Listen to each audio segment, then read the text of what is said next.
สวัสดีครับแม่พรครับสวัสดีค่ะหมอรวยช่วยเอามาได้ค่ารวยไอ้ปอกค่ารวยจ้านี่ตามในทางอันนี้หมอของคุณยายที่ขาวเนาะจ้าอืจ้ามคุณยายเล็งเอ่อคุณคุณยายกับว่าแพ้ครับเจ้าทีเด้มื้อนี้เด้มั่นใจครับจ้าแต่เขาเพิ่นมือของเพิ่นได้มื้อเสาร์อาทิตย์เนี่ยจ้าเพิ่นมั่นใจแฮงครับมื้อนี้บ่แพ้กันเลยล่ะอืมเพิ่นสิให้โชคให้พี่ให้น้อง FC เด้อนะครับมื้อนี้จ้าอืมมื้อนี้เล่นห้าน้อยเอาขึ้นซะก่อนเด้ออืจ้ามเทั้งของเจ้าทีเทั้งของคุณยายล่ะมื้อนี้ปังๆแน่นอนจ้ามื้อนี้บ่ผิดหวังดอกมันว่าซั่นติเอาจ้าก็มีเขาไปรู้แล้วพี่น้องเอ้ยเนาะสิ่งหยังก็พิจารณาให้ดี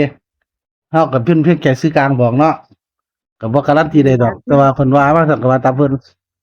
อืมจ้าพี่น้องก็ซื้อตามกำลังเจ้าของอย่าซื้อเกินกำลัง นี่หาบาทก็ซื้อ5 บาทเพื่อไปซื้อหลายเนาะอืมจ้าก็ต้องเตรียมไว้ก่อนล่ะเพราะว่ามันก็บ่ฮู้นะว่าจะออกบ่ออกอืมแม่นเพิ่นว่านะอันนี้ก็เป็นผู้บอกซื่อๆเด้ อืมย้ายมาก็บ่ตามเพิ่นซื่อจ้าๆแล้วเพิ่นฝันเนาะบอกมาจั่งซี้เนาะอืมเอ้ยบ่ผิดหวังดอกไปอยู่ตอนหน้าเด้อว่าซั่นคุณยายว่าอืมโอ้มันอยู่ต่อหน้าซุมื้อนี้อยู่ตอนหน้าเลยมื้อนี้บ่ผิดหวังดอกว่าซั่นว่ามันเลขเล่นไปเลลาวก็ไปอยู่หน้ายว่าเนาะซั่นบัดลาวก็ไปอยู่หน้าเนาะบ่ได้อยู่หน้าจักเที่ยเพิ่นว่าซั่วสิไปช่วงนี้ไปช้าโอ้แม่นกันเจ้าที่ที่เขาก็แข็งแรงโพดคุมดีเออคักว่าซั่นสวัสบ่ดีครับได้อยู่ค่อยอยู่หน้าเลยนำบ้านเขาเลยเบิ่งไกลๆก็พอสายตาก็สอดเบิ่งอยู่อือืมม มันอยู่หน้ามื้อใดก็คือจังน้อยคนบ่ค่อยไปเนาะคนบ่ค่อยไปน้อยก็พอครับได้เบิ่งอยู่ต่อหน้าอยู่เพิ่นว่าให้เพิ่นอืมาให้ผู้มจ้ะแต่น้อยว่าอั่นลาวนี่โอ๊ยปานแมงเม่าว่าซั่นว่าเพิ่นบักลาวเนาะเดี๋ยวนี้ หลายคักหลายแหน่ฮะแต่ว่าให้ย้ายเบิ่งหาน้อยแม่นๆพิเศษปกตินี่ก็ได้การอยู่เด้แบบว่าเบิ่งน้อยเป็นน้อยเลยนะอย่าไปส่วนมากหลายน้อยนะคนบ่ค่อยไปน้อยเพิ่นว่าคนบ่อันผีบ่ค่อยไปน้อยไปแต่ลาวเพิ่นว่าลาวกับแม่นอยู่รัฐบาลนั่นเข้าบ่ได้เลยเพิ่นว่าได้เบิ่บ่ให้งอยู่ไกลให้น้อยแล้วลงน้อยหลักๆเลยมันก็ดีแบบว่าพิเศษปกติสิแม้ว่าต้องไปเบิ่งอันอื่นนะมันต้องพิๆจ้ะ เศษน่าสิรู้จักบ่ผู้ใหญ่พิเศษปกติจังซี้ VIP บ่สิแหมเพิ่นว่าคันสิเว้าเอาจั่งซั้นกูบ่ฮู้ดอกเพิ่นว่าอืมันหลายโพมดกูอ่านบ่ค่อยเก่งว่าซั่นกูบอกน้อยกูน้องแอนก็คือไปเบิ่งน้อยให้ว่าซั่นบอว่ากน้องแอนบอกน้องแอนเขียนตัวหนังสือให้เบิ่งเทียบใส่กันได้ไหมพิโรงเรียนก็บ่เศษนั่นทันได้หนังสืออยู่เด้อยู่อนุบาลอยู่อิหยังก็ห้าขวบบ่ทันได้หนังสือโอ้อันนั้นก็พมงูๆปลาๆคือกันอ่านหนังสือบ่ทันเก่งคือกัน ปานเด็กน้อยบ่ทันได้เก่งโอ้ยเด็กน้อยอนุบาลเนาะเอออืมอนุบาลบ่ทันได้เข้าอนุบาลซ้ำแหมตายก่อนเด้เอาเขียนถึงได้แค่หัวบอลไว้มื้อแลงเขียนถึงแม่นหัวบอลไว้เด้อว่าพิเศษเขียนไว้เลยเด้อฮาพิเศน้อยษจังพิเศษพิเศษเขียนถึงหัวบอลให้เพิ่นน้องแอนเบิ่งเขาเขียนลงที่แล้วเด้อเด้อจ้ะจ้ะสิดีเด้ลองเด้อลองเอาคือจ้ะ ข่อยว่าเบิ่งจ้ะแล้วเพราะว่าสิเฮ็ดลองเบิ่งหมอหลวยเพิ่นเขียนอืมเพิ่นบ่จักว่าตัวมันเป็นตัวจังไดนะให้เฮาเขียนเพิ่นว่าพิเศษนี่มันแต่สิว่าเพิ่นก็จักเลยเด้อเว้าอยู่เด้อันน้องแอนว่าเล่นไปเออโลดแม่น้อยมื้อนี้บ่ผิดหวังดอกของอืยายมนั่นว่าซั่นว่าเด้เราก็เว้าอยู่แม่นอืไปเบิ่มง2 4ตาพุ่นว่า เห็นคือกันอยู่เด้เห็นคือกันอยู่เพิ่นว่าอื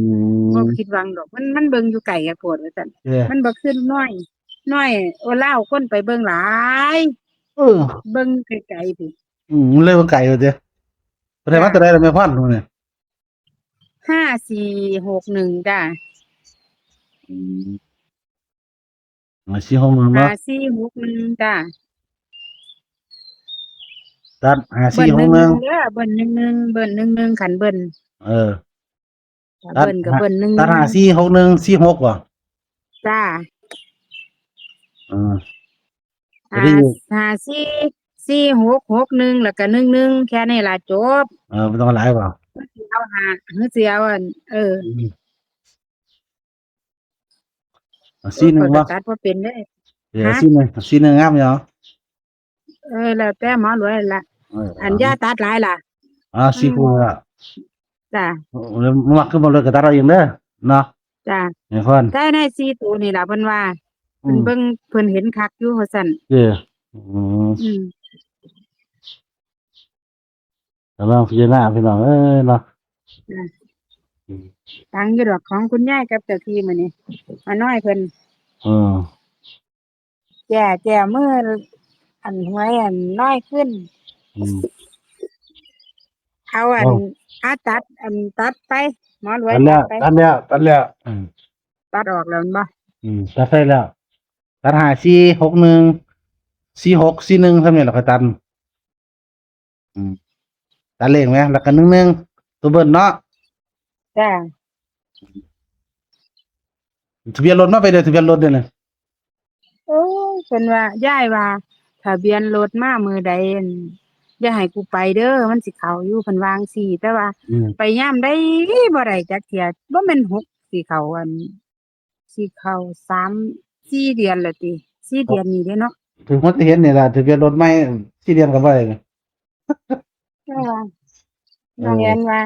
แม่ถ้าไปเอาทะเบียนมานั่นสิบ่ไปเอาหวยเด้แม่ลง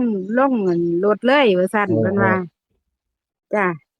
เพราะว่าได้มามื้อใดก็คือเข้ามื้อนั้นล่ะเพิ่นว่าๆอืมันปัง มอันแม่ย่านางแม่ดีอยู่เด้เพิ่นว่าเอออืมบ่ได้จักเที่ยไป3-4รอบแล้ว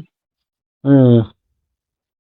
จักอิหยังไปถามเนาะเขาเขาก็ว่าเขาบ่ฮู้หั้นนะเอาต้องขึ้นอยู่กับอันบริษัทเขาว่าซั่นเอ้าคือเป็นจังซี่หือรถก็รถใหม่มันบ่แม่นรถเก่าแหมแม่เลอืมยว่าจั่งซี้นะจ่ายไป4งวดละ5งวดแล้วแหมว่านก็ไปมาแล้วเด้ไปตลาดนัดก็เลยไปเบิ่งเพราะว่าอืบ่ทันได้มจั่งใดคือเอาอยู่เอาจ้ะเอาบ่ทันได้ว่าซั่นบ่ทันมาบ่ได้ถ้าบ่ได้มาสิโทรมาบอกว่าซั่นเออบ่ได้เขาเรียกย้ายนี่แหล้วซั่นเอายาย5461นี่ล่ะจ้ะ5461ตัดให้54 61 46 41เนาะประมาณนี้จ้ะนะครับตัดเลขเบิ้ล11เพิ่นได้มักก็ลองเด้อนะครับเลขเบิ้ล11ของคุณยายชีพขาวกับเจ้าที่มีแต่ผู้มั่นใจมื้อนี้ลองเบิ่งแหน่จักหน่อยแหน่เห็นไว้สิมีคนละ5บาท10บาทคนหลายก็ซื้อตามหลายจ้ะคนน้อยซื้อตามน้อยบอกบ่ได้ว่ามันก็มีเขามีลดเนาะก็ใช้วิจารณญาณในการรับชมเนาะแม่พรฝากกดไลค์ฝากกดแชร์ให้เด้อนะครับบ่เลยกับแม่จ้ะพรก็ให้บ่มักก็ผ่านก่อนก็ได้ช่วงนี้เนาะบ่ได้มักก็ซื้อมันอยู่นำจังหวะคือว่าล่ะมีขึ้นมีลงเอาขอบคุณแม่พรหลายเด้อนะครับสวัสดีครับเฮงปังครับสำหรับทางวันนี้โชคดีมีใจสุขสุขคนเด้อครับสวัสดี